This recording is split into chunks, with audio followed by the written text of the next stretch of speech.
Calling the Duluth aerial bridge on Channel 16, Joseph L. Block, mile and a half out. Oh, roger that, Cap. Starting up for you. Thank you. Good afternoon, visitors. The Duluth area lift bridge is now lifting to its full height of 135 feet.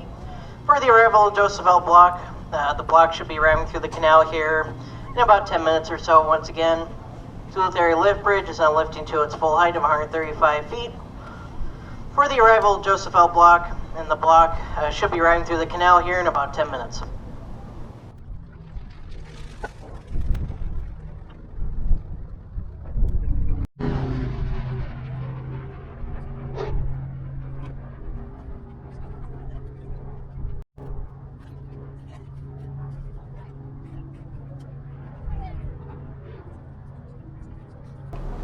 Good afternoon, visitors. The boat you are seeing arriving through the Duluth Ship Canal is the Joseph L. Block.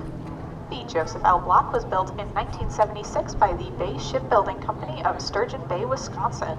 She measures 728 feet in length, 78 feet in width, and 45 feet in depth. She is powered by two 3,600 HP 20-cylinder General Motors diesel engines, which give her a top speed of 14 knots or about 16 miles per hour. She is also equipped with a bow and stern thrusters to aid her maneuverability in port.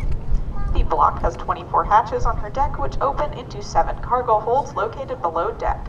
Each hatch covering measures 44 by 11 feet. She has a maximum carrying capacity of 37,200 tons. Above her deck is a 250-foot self-unloading boom, which allows her to unload her own cargo at a rate of 6,000 tons per hour without the aid of shoreside equipment.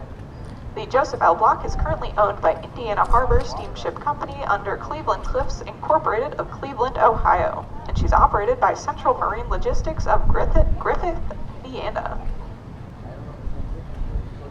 The Joseph L. Block was named in honor of Mr. Joseph Leopold Block, former president, CEO, and chairman of the board for Inland Steel. Built for $17 million, she was placed under new management when Inland Steel was purchased by a Dutch company in 1999 under new management to comply with the